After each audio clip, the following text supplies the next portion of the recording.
Hello friends, welcome to this video. आज का topic है हेट स्पीच। हेट स्पीच के ऊपर नोट्स है और ये हेट स्पीच का जो आज का टॉपिक है ये सिर्फ ना ही बल्कि एडवोकेसी प्रैक्टिस में भी यूज़फुल है, बल्कि जो भी एंट्रेंस एग्ज़ाम लिखते हैं LLB या LLM, क्लैट और दूसरे अगर JCJ या DJ के एग्ज़ाम्स के लिए यहाँ पर जो है सो काम में आएगा। तो हम स्टार्ट करते हैं हेट स्पीच के ताल्लुक से। ये हेट स्पीच ये article 19(1)(a and article 19(2) of Indian constitution 1950 में इसके बारे में क्लियरली डिफाइन नहीं किया गया, लेकिन इंडियन पेनल कोड 1860 के तहत कुछ सेक्शंस है वहाँ पर इसका तस्करा किया गया विद पनिशमेंट के साथ में। आइए हम देखते हैं कि इंडियन पेनल कोड के कनेक्टेड सेक्शंस। नंबर 1 है 153A, 153AA, 153B, 295, 295A, 296, 297, 298 all 3, 504, 505 सब क्लास 2, 506। इसके अलावा भी दूसरे भी सेक्शंस हैं, लेकिन ये अहम सेक्शंस है। इन जनरल जितने भी हेट स्पीचेस होते हैं वहाँ पर यही सेक्शंस के में से कोई ना कोई सेक्शन या 2 या 3 या 4 अट्रैक्ट होते हैं और ये कवर्ड होता है। ये सिर्फ एक रिलीजियस पर्पस के हद तक ही यानी महदूद नहीं है किसी का रिलीजियस सेंटिमेंट्स हर्ट करना। ये भी कवर होता है लैंग्वेज के ऊपर या रेस के ऊपर या स्टेट्स के ऊपर, दूसरी जगह के ऊपर। ये मुख्तलिफ है, हम आगे जानेंगे। सबसे पहले हम जान लेते हैं सेक्शंस इसके अंदर जो है सो इसका पनिशमेंट क्या है। सेक्शन 153A के तहत अगर कोई रजिस्टर होता है उसको पनिशमेंट मिलेगा मैक्सिमम 3 इयर्स और फाइन और बोथ दो, या 153A में 6 मंथ्स का पनिशमेंट दिया गया और 2000 रुपये फ़ाइन है। 153 में 5 इयर्स का पनिशमेंट दिया गया है और फाइन है। 295 में 2 साल का पनिशमेंट और फाइन है, या दोनों भी हो सकते हैं। 295A के तहत IPC के सारे 2 इयर्स का फ़ाइन या बोथ हो सकता है पनिशमेंट के साथ में। और ये तीनों भी जो सो एक ही है, यहाँ पे 1 साल का फ़ाइन, 1 साल की सज़ा है और फ़ाइन और या बोथ दोनों भी हो सकते हैं। 504 में भी 2 साल की सज़ा, फ़ाइन या बोथ। 502 में जो है सो 3 साल की सज़ा है, फ़ाइन और बोथ। और 506 के अंदर जो है सो यहाँ पे मिनिमम स्टार्टिंग जो है सो उसमें 2-3 कैटेगराइज किया गया, आगे समझेंगे हम। मिनिमम स्टार्टिंग सज़ा है इसकी 2 इयर्स है और मैक्सिमम 7 इयर्स तक यहाँ पर है इसकी सज़ा, या फ़ाइन या बोथ, ये सारे कुछ हो सकते हैं। नेक्स्ट, ये police in general hate speeches के क्राइम में अरेस्ट नहीं करती है। अब इन जनरल अब जैसा देखा गया है कि अब हाल ही में एक नूपुर शर्मा का केस हुआ था और मुनव्वर फारूकी का भी एक केस हुआ था। ये रिलीजियस सेंटिमेंट्स हर्ट करे लेकिन उसको जेल में डाला गया और उसके ऊपर जो है सो, और नूपुर शर्मा के ऊपर अभी तक डाला नहीं गया। और अभी रिसेंटली और एक केस हुआ एक पॉलिटिशियन का हैदराबाद में, उसको भी अरेस्ट नहीं किया गया। इसकी वजह क्या है? तो सबसे पहले हम ये समझने की कोशिश करेंगे कि एक अरनेश कुमार का एक केस हुआ था 2014 में। सुप्रीम कोर्ट ने क्या किया, उसके अंदर एक गाइडलाइंस फ्रेम किए। उसके अंदर सुप्रीम कोर्ट ने कहा कि अगर जो भी पनिशमेंट यानी जो भी ऑफेंस होंगे उसकी सज़ा 7 साल के अंदर होती है, 7 साल तक भी अगर है तो उन्हें अरेस्ट नहीं किया जाएगा। उन्हें CRPC 41 और दीगर सेक्शंस के तहत जो है सो नोटिस इशू करने का पुलिस वालों को अथॉरिटी दी गई है। जैसा नोटिस लोगे फिर वो लोग जो है सो उसका जवाब देना पड़ेगा।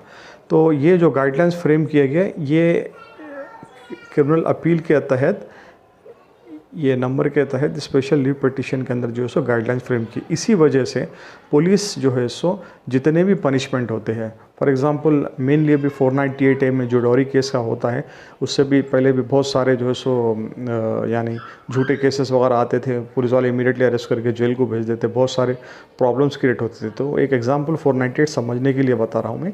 ऐसे जितने भी पनिशमेंट्स 498 हो या 323 है, उसके अंदर 324, 320 जितने भी है 7 इयर्स के अंदर लेस देन है, वहाँ पर जो है सो उनको अरेस्ट करने के अख्तियार नहीं है पुलिस को।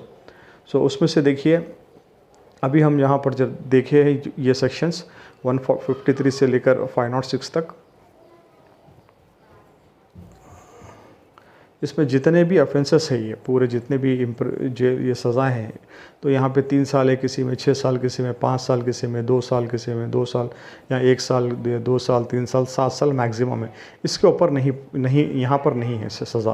तो इसलिए जितने भी हेट स्पीचेस हो रहे हैं, या रिलीजियस के, या जैसा कि नॉन मुस्लिम्स के हिंदू देवी देवताओं को अगर बेरुमती से या उनको इंसल्ट कर रहे हैं, या मुस्लिम्स के अगर कोई प्रॉफिट्स है उनको वो कर रहे हैं, तो केस एफआईआर तो इश्यू हो रहा है, लेकिन अरेस्ट इस वजह से नहीं किया जा रहा है क्योंकि अरनेश कुमार के गाइडलाइंस है कि 7 ईयर्स के अंदर, तो मैक्सिमम जितने भी पनिशमेंट्स होते हैं ये सिर्फ सेक्शंस, या मैक्सिमम ये सारे सेक्शंस कवर करते हैं, और इनकी सज़ा इतनी ये रहने की वजह से वहाँ पर ये पॉलिटिशियंस को अरेस्ट नहीं किया जा रहा है। और नपूर शर्मा के केस, मुनव्वर फारूकी केस में सेडिशन यानी देशद्रोही का भी चार्जेस लगा हुआ था। उस वजह से जो है सो उन्हें वहाँ पे ये 7 साल के ऊपर जो भी पनिशमेंट था, तो उस वजह से उनको जेल में डाला गया। तो ये अरनेश कुमार का जो सो आप नोट कर लीजिए, आप जो है सो ये गाइडलाइंस क्या है आप देख सकते हैं, वहाँ पे आप दोबारा पढ़ सकते हैं, इंटरनेट पे अवेलेबल है। उसके बाद हम जानने की कोशिश करेंगे इंडियन कॉन्स्टिट्यूशन 1950 के तहत जो है सो इंडियन कॉन्स्टिट्यूशन 1915 ये क्या कह रहा है कि it includes the rights to express one views opinion and issue through medium mouth, writing, printing, picture, film, movies etcetera. ये फ्रीडम ऑफ एक्सप्रेशंस के हिसाब से जो है सो यानी स्पीच, यानी एक इंडियन सिटीज़न, इंडियन नागरिक होने, इंडियन शहरी होने के नाते वहाँ पर एक शहरी को जो है सो बोलने की आज़ादी है, लिखकर भी जो है सो अपनी जो है सो राय ख्याल जो है सो पेश कर सकते हैं, प्रिंट के ज़रिए कर सकते हैं, पिक्चर्स के ज़रिए कर सकते हैं, फिल्म्स के ज़रिए कर सकते हैं, तो ये मूवी के ज़रिए जो है सो अपना कर सकते हैं। तो ये स्पीच एंड एक्सप्रेशंस जो है सो हर इंडियन शहरी को यहाँ पर दिया गया है।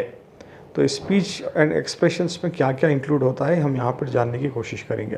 सबसे पहले देख लीजिए कि फर्स्ट रेड कलर से हाईलाइट है, स्पीच एंड एक्सप्रेशंस में आप फ्लैग होस्टिंग कर सकते हैं, जो भी इंडियंस हैं हमारे को पूरा इख्तियार है। झंडा जो सो आप घर पे लगाओ या ऑफिस में लगाओ, यहाँ पे इख्तियार है। हमें बोलने की आज़ादी है, हमें चुप रहने की भी आज़ादी, किसी का डेथ हो गया तो मौन करते हैं उस हिसाब से।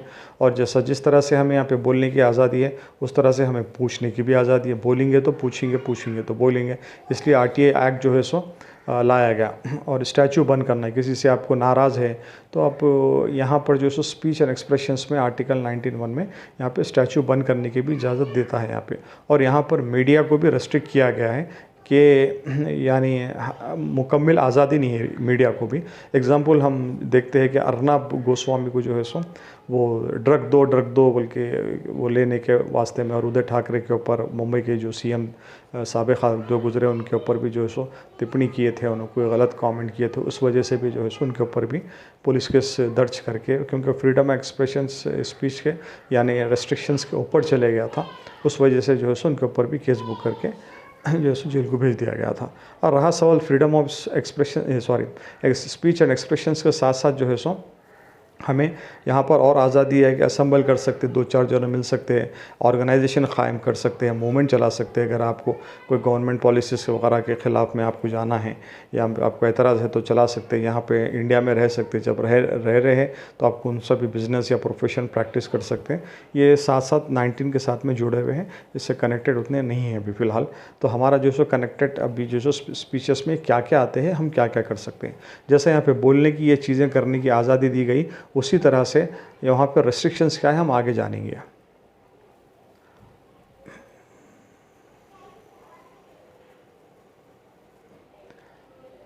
ये फ्रीडम ऑफ स्पीच जो है सो एक्सप्रेस, ये अब्सोल्यूट राइट नहीं है, यानी मुकम्मल नहीं है ये राइट मुकम्मल नहीं है। ये hate speech is not the part of freedom of speech and expression, उसका पार्ट भी नहीं है freedom of speech and expressions का, जो आर्टिकल 19 में जो बताया गया। तो फिर इसके रेस्ट्रिक्शंस क्या है, यानी कहाँ तक ये सीमित है और कहाँ तक इसके रेस्ट्रिक्शंस है। तो यहाँ पर देख लीजिए आप कि यहाँ पे बताया गया है कि रेस्ट्रिक्शंस कैन नॉट स्पीक्स, यहाँ पर है can not speak, freedom of expressions का जब बोलने की वहाँ पे आज़ादी गई तो यहाँ पर रेस्ट्रिक्शंस किया गया। ये सब चीज़ें हमारे पास है, हम कर लेते हैं, असम्बल्ड हो रहे हैं, संगठन कर रहे हैं, तो ये चीज़ें जो है सो ये सब कर सकते हैं आप। लेकिन और आप जो है सो सिक्योरिटी, इंडिया के सिक्योरिटी अगेंस्ट में हम बात नहीं कर सकते, और इंडिया की कोई दूसरे कंट्रीज़ के जो है सो अगर कुछ रिलेशंस ब्रेक होने के इम्कान थे तो उस तरह से जो है सो आप जो है सो ऐसा कोई हरकत नहीं करना चाहिए। पब्लिक ऑर्डर डिसेंसी जो है सो मेंटेन करना है, मोरालिटी के ऊपर है, किसी को हर्ट वगैरह नहीं करना है। और कंटेम्प्ट ऑफ कोर्ट डिफॉर्मेशन जो है सो ये कोर्ट का भी अगर डिसीजन आया, सही रहो या गलत रहो, आपको उसके अगेंस्ट में बात नहीं करना है। सो इंसाइटमेंट टू एन ऑफेंस जो भी प्रोवोक कर रहे हैं उसके अगेंस्ट में भी बात नहीं करना है। सॉवरेनिटी और इंटीग्रिटी को मेंटेन करना है। तो ये चीज़ों के ऊपर रिस्ट्रिक्शंस लगाया गया है फ्रीडम ऑफ एक्सप्रेशंस के अंदर।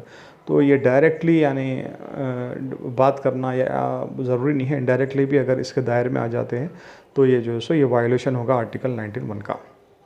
अब नेक्स्ट जान लेते हैं हम कि hate speech has not been defined in any law in India. India में कहीं पर भी हेट स्पीच के स्पेसिफिकली डिफाइन नहीं किया गया। ये एक इससे पहले 267 रिपोर्ट में लॉ कमीशन ऑफ इंडिया ने एक प्रस्ताव रखा था, एक प्रपोजल रखे थे कि हेट स्पीच को एक डेफिनेशन के ज़रिए जो है सो सजेस्ट करे थे कि हेट स्पीच का एक डेफिनेशन लाए। वो लोगों का ये प्रपोजल था कि अगर कोई वर्ड या अल्फाज लिखकर या साइन के ज़रिए या विजिबल रिप्रेजेंटेशन हो रहा है, हियरिंग या बोलने या सुनने या दिखने में, अगर उसकी वजह से जो है सो अगर खौफ होता है पब्लिक के अंदर या जो है सो वायलेंस या कुछ झगड़ा होने के इम्कानात रहते हैं, तो उसका जो है सो ऊपर ये डेफिनेशन को जो है सो आप अमल में लेके आके और साथ साथ जो है सो उसके ऊपर पनिशमेंट लाओबल कर जो है सो ये प्रपोजल दिए थे law commission of India 267 report में। लेकिन ना ही जुडिशरी ना ही पार्लियामेंट ये डेफिनेशन को एक्सेप्ट किए। अभी तक भी कोई मखसूस पर्टिकुलरली कोई जो है सो ऐसा कोई वो नहीं है अभी हेट स्पीच के ताल्लुक से। और रहा सवाल आईपीसी में जिस तरह से हेट स्पीच यानी जिस तरह से बताया गया, आइंदा आने वाले अब सेक्शनों में पढ़ेंगे हम, उसी तरह से यहाँ पे जनरल लॉस है, स्पेशल लॉस है, उसमें भी कुछ लॉस ऐसे हैं जैसा कि सेक्शन 8 ये section 8 of the representation of people act 1951 ये बोलता है कि डिस्क्वालीफाई करता है एक पर्सन फ्रॉम कंटेस्टिंग इलेक्शंस में। उसको एक बंदे को इलेक्शंस नहीं लड़ना है अगर वो कन्विक्ट हुआ तो यानी कुछ हेट स्पीच वगैरह फ्रीडम ऑफ एक्सप्रेशन स्पीच को अगर वो वायलेट किया हुआ है, उसको सज़ा हुई भी है तो उसको डिस्क्वालीफाई कर सकते हैं। ये प्रोटेक्शन ऑफ सिविल राइट्स बोल के और एक एक्ट है। और रिलीजियस इंस्टीट्यूशंस जितने भी हैं वहाँ पर जो है सो दूसरे मज़हब के ताल्लुक से कोई गलत गुमान या उसको जो है सो नफ़रत फैलाए वैसी बात नहीं करना है। हर मज़हब के लोगों को ये एप्लीकेबल होता है। केबल और टेलीविज़न जो टीवी वगैरह में शोज़ आते हैं वहाँ पर जो है सो कोई हेट स्पीचेस यानी तो दूसरे मज़हब को गिराना या दूसरे कंट्री वालों को गिराना या दूसरे स्टेट्स वालों को गिराना, इस तरह से जो है प्रोग्राम पेश करना नहीं है। इवन सिनेमेटोग्राफी यानी मूवीज़ के अंदर भी जो है इस तरह से करने से जो है पाबंद किया गया।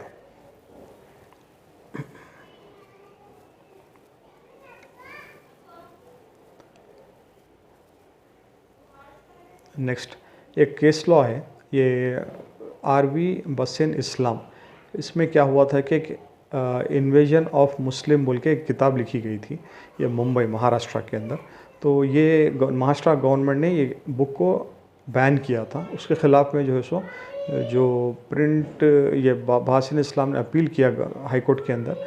तो हाई कोर्ट जो है सो महाराष्ट्र का जो बैन किया वो डिसीजन को जो है सो सपोर्ट किया। ये बताया कि ये जो बैन इम्पोज किया ये सही है क्योंकि वहाँ पे एक पर्टिकुलरली एक मुस्लिम सेक्शन ऑफ सोसाइटी के फीलिंग्स सेंटिमेंट्स हर्ट हो रहे थे, इस वजह से उसको बैन किया गया। और दूसरा शरिया सिंघाल के case of union versus of India के केस के अंदर यहाँ पे डिफ्रेंशिएट किए कि स्पीच के हेट स्पीच के 3 फॉर्म्स यानी स्पीच के 3 फॉर्म्स, एक डिस्कशन कर सकते हैं, एडवोकेसी कर सकते हैं, इंसाइटमेंट है। इंसाइटमेंट ये discussion no problem, advocacy no problem, लेकिन इंसाइटमेंट होता है वहाँ पर। तो in the key to determining the constitutionality of restriction of on free speech. तो यहाँ पर इस तरह से जो है सो इंड्यूसमेंट या प्रोवोकेटिव स्पीच या कुछ ऐसा कुछ स्पीच के अंदर नहीं होना चाहिए जिससे जो है सो वायलेंस क्रिएट हो बोलकर ये इसके अंदर डिफाइन किया गया, ये केस के अंदर जो है सो बताया गया है। नेक्स्ट हम देखते हैं law commission of India 267 report के अंदर अमेंड करने के लिए 1860 आईपीसी के अंदर 2 सेक्शनों को जो है सो रिकमेंड किए थे, एक 153B और एक जो है सो 505 आईपीसी। और साथ साथ ये भी कहा था कि ये जितने भी पुलिस फोर्सेस और लीगल बॉडीज हैं उनको ट्रेनिंग दी जाए कि हेट स्पीच के मुतालिक जितने भी सेक्शंस हैं वो फॉर एग्जांपल रिलीजियस का एक है या रिलीजियस के ऊपर कोई हेट स्पीच, नफ़रत फैलाने की अगर कोई स्टेटमेंट आ जाता है, या कोई कंट्री के ऊपर आता है, या नहीं तो दूसरे स्टेट के ऊपर आता है, या नहीं तो कलर के ऊपर आता है, रेस के ऊपर आता है, तो उसमें जो सो ट्रेनिंग देना बोलकर यहाँ पर एक सजेशन दिए थे लॉ कमीशन वाले। 1860 का एक वो है, और ये सजेशन को एक्सेप्ट किया गया, और section 153A was added in IPC Amendment Act 1898 में to deal with those matter which are to the breach of public harmony and tranquillity. पहली मरतबा 153A ऐड किया गया, 153A कि ये पहले जो है सो ये हारमोनी का जो है सो और ट्रैंक्विलिटी रखना है, पब्लिक हारमोनी वो नहीं था IPC के अंदर, तो ये ऐड किया गया। ये 505 भी उसी हिसाब से एक recommendation of national integration council bye act 25 of 1969 के तहत जो है सो 505 को भी इंसर्ट किया गया ये IPC के अंदर।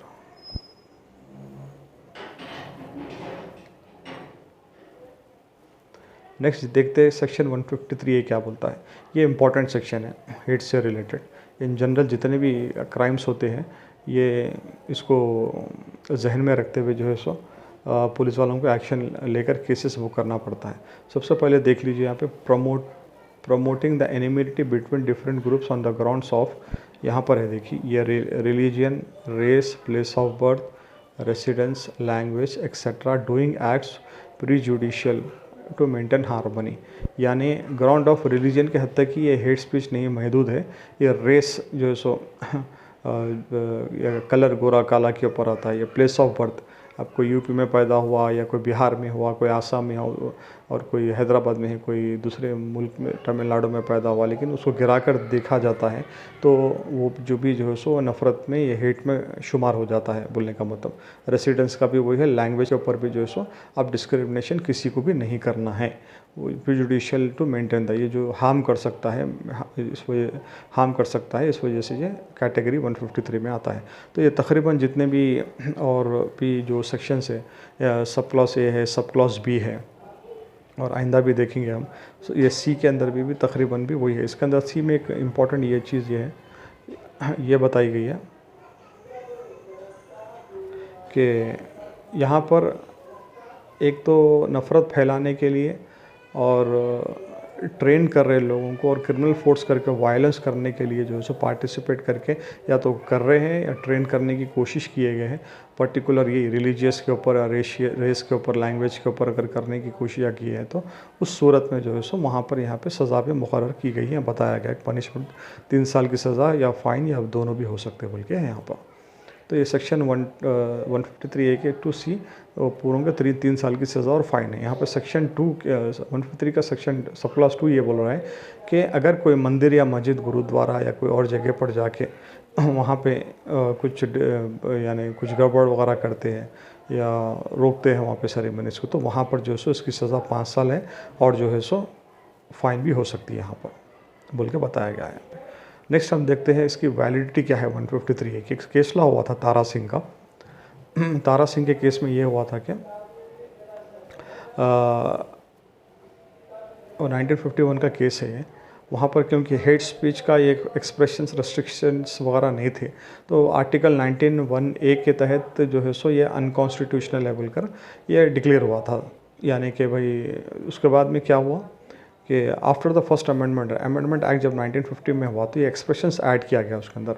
In the interest of public order was added in article 19 sub clause 2 which made section constitutional as being a reasonable restriction on the freedom of speech and expressions. तो ये केस के अंदर तारा सिंह में पहले रेस्ट्रिक्शंस नहीं थे, लेकिन जब जैसा ये आर्टिकल 19 सब क्लॉज 2 ऐड हो गया तो जो है रेस्ट्रिक्शंस आ गए। उसके बाद ये 3 केसेस हुए, यानी ये 3 केसेस के अंदर जो है सो आर्टिकल 19 सब क्लास 2 का यानी फ्रीडम ऑफ स्पीच के रेस्ट्रिक्शंस के ऊपर जो है सो जजमेंट्स आए हेट स्पीच के ऊपर। तो ये पहली मर्तबा हुआ था और कोर्ट ने बताया था कि अल्ट्रा वायलेंस नहीं, ये ख़राब कोई एक्ट नहीं है, रेस्ट्रिक्शन इम्पोज की ये सही है और जो है सो ये परमिजेबल लेजिस्लेटिव रेस्ट्रिक्शंस है। तो लेजिस्लेटिव रेस्ट्रिक्शन से परमिजेबल है, इस लिहाज से ये तीनों को जो है सो ये 3 केसेस के अंदर ये इम्प्लीमेंट किया गया और वो जो है सो प्रेसिडेंट बन चुका है आज की तारीख में। नेक्स्ट केस ला है बाबूराव पटेल और बाबूराव पटेल के अंदर क्या हुआ था, एक बाबूराव ने जो है एक मुस्लिम पर्टिकुलर को टारगेट करते हुए मुस्लिम कम्युनिटीज़ वायलेंट कम्युनिटी बोलकर जो है सो उन्होंने यहाँ पर जो है सो एक आर्टिकल पब्लिश किए थे। तो सुप्रीम कोर्ट ने जब देखने के बाद में सुप्रीम कोर्ट ने कहा कि ये प्रमोट कर रहा है नफ़रत और जो है सो दुश्मनी दो ग्रुप के अंदर, लिहाजा ये जो एक्यूज़ है उसको जो है सो पनिश करना ज़रूरी है बोलकर बताया और उसको पनिशमेंट मिला आर्टिकल 153A के तहत। तो ये केस लॉ है ये समझने के लिए कि 153A का उसकी मान्यता क्या है, उसकी अहमियत क्या है, और आजकल जो कॉमन चल रहा है तो उसके वास्ते में जो है सो ये रेफरेंस ये पुराना केस है 1951 से ये नफ़रत है आजकल में जो सो निकली भी नहीं है, यानी हो रही है, तो शुरू से चलते आ रही है। तो इसका रेफरेंस के तौर पे ये समझाने के तौर पर है कि जितने भी आर्टिकल 19(2) आने की वजह क्या है और दूसरे 153AA है ऐड हुआ, फिर दूसरे भी दीगर सेक्शंस ऐड हुए, ये रीज़न्स क्या है, जैसे जैसा चेंजेस आते हैं, नए नए चीज़ें आते हैं, तो उस हिसाब से जो है सो यहाँ पे लॉ के अंदर भी अमेंडमेंट होते रहते हैं। और एक केस हुआ था कर्नाटका में 2 साल पहले, ये लॉकडाउन के दौरान, कि सेडिशन का केस है कर्नाटका स्कूल के ऊपर के मैनेजमेंट स्कूल प्रिंसिपल के ऊपर बुक किया गया। ये सेडिशन चार्जेस लगाए सेक्शन 24A के तहत, प्रमोटिंग कम्युनल हेट 153A लगाए, फिर 504 लगाए, फिर 505 लगाए। ये सारे पूरे सेक्शंस इसलिए लगाए क्योंकि जो स्कूल में जो बच्चे एक्ट कर रहे थे वो सिटीजन अमेंडमेंट एक्ट CA जो लागू किया गया था सेंट्रल गवर्नमेंट की तरफ से, तो सारे मुल्क में उसमें अपोज कर रहे थे। तो एक वहाँ पर बच्चे जो है सो छोटे बच्चे जो है सो एक उसके ऊपर क्रिटिसाइज़ कर रहे थे। जैसा कि हम पहले पढ़े freedom of expressions and speech में कुछ चीज़ों के ऊपर रेस्ट्रिक्ट किया गया कि वहाँ पर नहीं बोलना है, तो उस हिसाब से यहाँ पर ये चीज़ें वहाँ पे जो एक्ट हुआ, आर्ट परफॉर्म कर रहे थे बच्चे स्टेज के ऊपर, उसके अंदर ये चीज़ें पाई गई, तो उस हिसाब से लोगों के ऊपर जो है बुक किया गया बोलकर ये केस हुआ है। ये समझने के लिए बस। अब ये भी इम्पॉर्टेंट चीज़ है, इन जनरल पब्लिक को पता नहीं है कि अगर कोई भी स्टेटमेंट हम व्हाट्सअप के ऊपर रहो या फ्लो में या फेसबुक पे, टेलीग्राम पे, IOMO पे या स्काइप पे और कोई और जो है सो सोशल नेटवर्किंग साइट के ऊपर आप लिखकर या ऑडियो या वीडियो या पेंटिंग इमेजेस कुछ भी बनाकर आप भेजते हैं, तो ये भी जो है सो एक ऑफेंस होगा अगर कंप्लेन आएगा तो। क्योंकि हमें ये समझने की कोई ज़रूरत है फ़िलहाल मौजूदा हालत में, जिस हिसाब से हालत है, अगर हम आपके हमारे व्हाट्सअप ग्रुप में, उसमें हर मज़हब के लोग भी, फ्रेंड सर्कल, प्रोफेशनल, बिजनेस, हर कोई रहते हैं, तो अगर किसी वजह से अगर कोई एक कम्युनल या पॉलिटिकल या कोई और वजह से कोई अपना वीडियो या कमेंट जाता है, उसको सेंटिमेंट को हर्ट पहुंचता है, अगर वो कंप्लेन करता है तो वो केस डालने के इख्तियारात हैं। इन जनरल अगर फ्रेंड्स कोलिग से नहीं डालते हैं, लेकिन इसका मतलब ये नहीं है वो लोग हर्ट हुए हुए हैं, तो उस लिहाज से ये चीज़ के ऊपर भी एहतियात बरतना ज़रूरी है। ये पर्सनल रिक्वेस्ट है मेरी। अब रहा सवाल अब दूसरा 153A के मुतालिक, यही है कि इसके अंदर जैसे कि पहले बताया 153AA के अंदर अभी तकरीबन 153 से लेकर जितने भी सेक्शन से सारे रिलीजियस, रेस और जो है सो लैंग्वेज और क्या बोलते हैं कि मुख्तलिफ जो है सो जो पहले हम स्टडी किए उस हिसाब से ही जो है सो रिलेवेंट सेक्शंस है, उसमें थोड़े थोड़े चेंजेस हैं। अब 153AA के अंदर ये है कि भाई मास ड्रिल अगर आप कुछ आर्म्स वगैरह लेकर जा रहे हैं और न्यूसेंस के जुलूस है, जुलूस के अंदर जो है सो आप गैदरिंग में जो है सो आप लोगों के साथ कोई प्रोसेशन हो रहा है वहाँ पर जा रहे हो, आर्म्स लेकर जा रहे हो, उस जिससे कि डिस्टर्ब होने के इम्कानात हैं, और सेक्शन 144A के तहत नोटिस भी गई है वहाँ पे, उसके बावजूद भी जो है सो वो लोग जो है सो उसको कॉन्ट्रावेंड यानी उसको मुखालिफत करके गए, तो उनको जो है सो यहाँ पे 6 मंथ से लेकर 6 मंथ्स विद फाइन सज़ा हो सकती है, एक्सटेंड टू 2000 रुपये जो है सो सज़ा हो सकती है। आर्म्स का मतलब यहाँ पर क्लियरली डिफाइन किया गया ये सेक्शन के अंदर।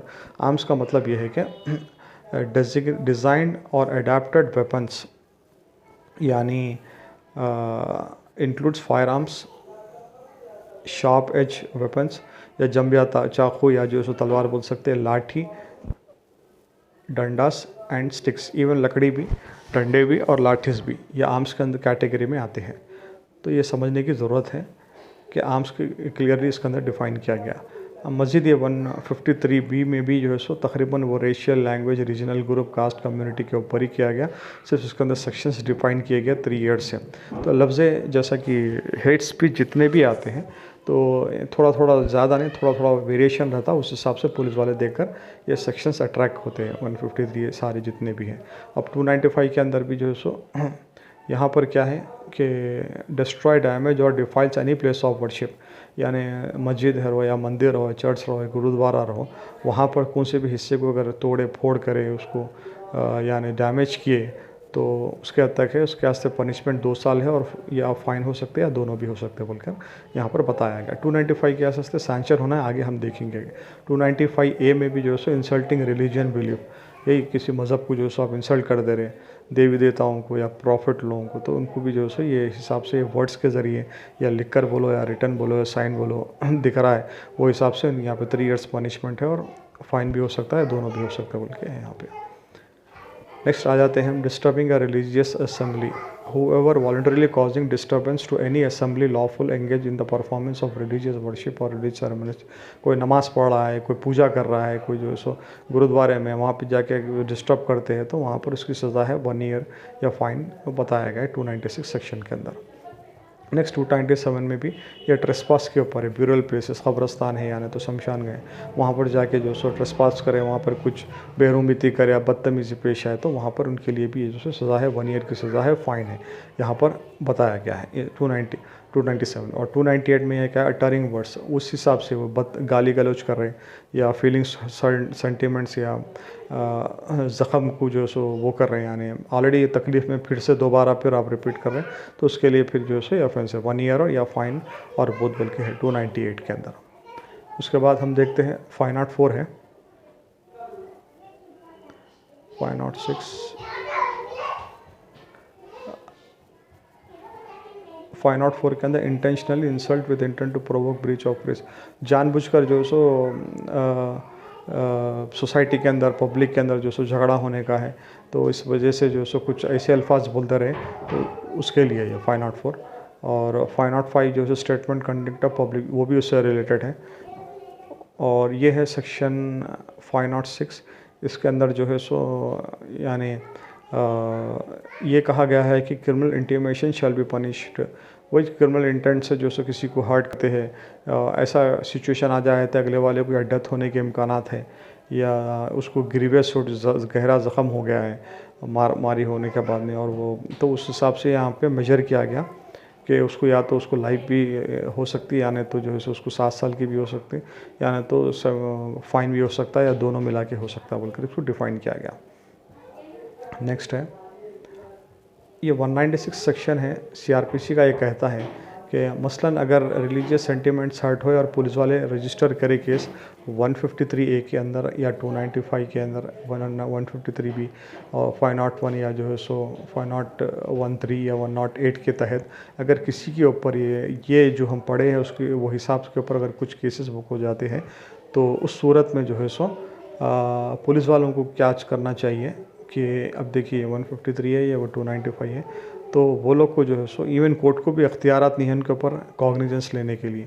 तो उन सूरत में यहाँ पे लिखा हुआ है, देखिए no court has cognizance except previous sanction from the state और सेंट्रल गवर्नमेंट से, यानी एक परमिशन के लिए। फॉर एग्जांपल इन जनरल ये किसके तरफ इशारा है, यानी के MLA से MP से अपने बयानबाजी में वो लोग कुछ भी बोल देते हैं तो उनको अरेस्ट करने का है, तो डायरेक्ट उनको अरेस्ट नहीं कर सकते। यानी उन स्टेट गवर्नमेंट अगर आप इस्टेब्लिश करते हैं कि वो फ़लाने स्पीच हुआ था यहाँ पर और जो है सो प्राइमा फेसी यानी पूरे हालत उनके ख़िलाफ़ में है और आप लेटर देते हैं और पुलिस वालों को कंप्लेन लगाते हैं और पुलिस वाले जो है सो पूरा इन्वेस्टिगेशन करने के बाद में स्टेट गवर्नमेंट्स का अगर से रिलेटेड है तो ऑफेंसेस स्टेट गवर्नमेंट से परमिशन लेके आना है, सेंट्रल गवर्नमेंट से तो सेंट्रल गवर्नमेंट से लेके आना है। तो ये इंपॉर्टेंट सेक्शन है 196। तो CRPC के तहत जनरली ये लाने के लिए कुछ टाइम लगता है, इसके वजह से देर होती है, तो पुलिस वालों का कभी कभी इन्वेस्टिगेशन यही रीज़न की वजह से जो है सो स्लो होता है।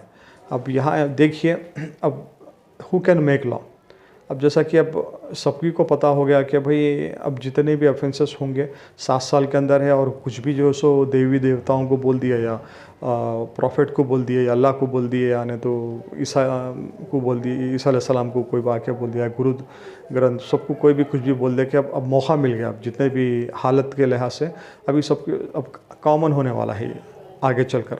तो अब इस हिसाब से ये होनेगा कि अगर कॉमन हो गया तो फिर हर कोई बोलना शुरू कर देगा। तो इसके लिए स्ट्रिक्ट जो है सो लॉ लाने की ज़रूरत है।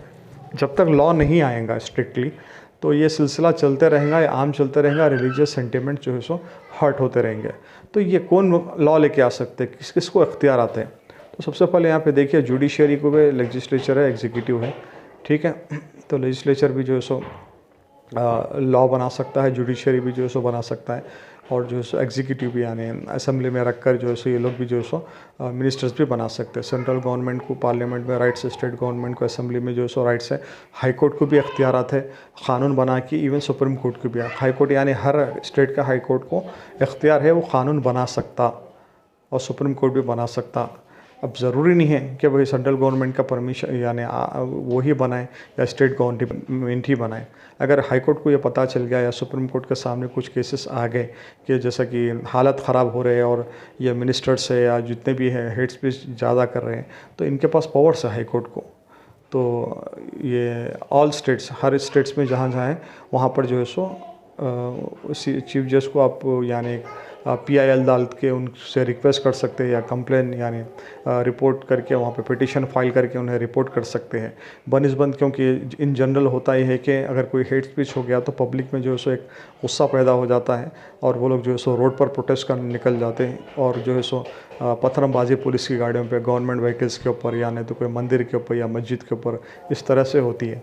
तो इसकी वजह से पूरा लॉ एंड ऑर्डर पूरा डिस्टर्ब हो जाता है, यहाँ पे लॉ एंड ऑर्डर मेंटेन करने मुश्किल हो जाता है, पब्लिक पीस डिस्टर्ब हो जाता है। तो ये सूरत को अगर बचाना है तो मेरा एक रिक्वेस्ट ये है कि बजाय ये सो प्रोटेस्ट या रोड पे उतर के किसी को जो है सो ये करने से बेहतर है कि एक एडवोकेट्स को अपॉइंट करके, या इंडिविजुअली अगर आप लोगों को मालूम है कुछ ऑर्गेनाइजेशन से या मिलकर या सारे मिलकर chief justice of high court, chief justice of high court या chief justice of supreme court, और साथ साथ स्टेट गवर्नमेंट और सेंट्रल गवर्नमेंट, स्टेट गवर्नमेंट के अपने अपने CM ऑफिस रहे, तो वहाँ पर जाके एक एप्लीकेशन रिप्रेजेंटेशन दे सकते हैं। अगर वहाँ पे आपको डेट डिले दिख रहा है तो हाई कोर्ट आप इमीडिएटली चले जाइए, और उम्मीद है हाई कोर्ट जो है सो जल्द से जल्द तो एनैक्ट करेंगे, या इमीडिएटली जो है सो स्टेट गवर्नमेंट को डायरेक्शन देंगे लॉ बनाने के वास्ते में। तो एक लीस्ट काम ये कर सकते हैं। और रहा सवाल रिसर्च के दौरान, एक टोल फ्री नंबर यहाँ पर लिखा गया है, यहाँ पे UAH इंडिया, मॉब लिंचिंग का कोई केस वगैरह होता है या कुछ इस किस्म के हेट स्पीच होते हैं, तो ये team of lawyer journalist social worker in लोगों लॉन्च किया था ये 2 साल पहले। अभी है नहीं, एक बार देख लीजिए, अगर अवेलेबल है तो यहाँ पर आप लोग कांटेक्ट कर सकते हैं। ये हैशटैग है UAH इंडिया को आप इमीडिएटली वो कर सकते हैं। और थैंक यू वेरी मच। मेरा नाम मोहम्मद सोहेल मलिक एडवोकेट है, और जो है सो ये अगर कोई डाउट्स है या कुछ क्लैरिटी है या कुछ इसके अंदर वीडियो के अंदर कुछ करेक्शंस है या और कुछ बताना है, तो आप जो है सो legal guidance globally@gmail.com LEGLGUIDANCE GLOBALLY @gmail पर कांटेक्ट रब्ता करिए। मैं हैदराबाद से बिलोंग करता हूँ। Thank you very much.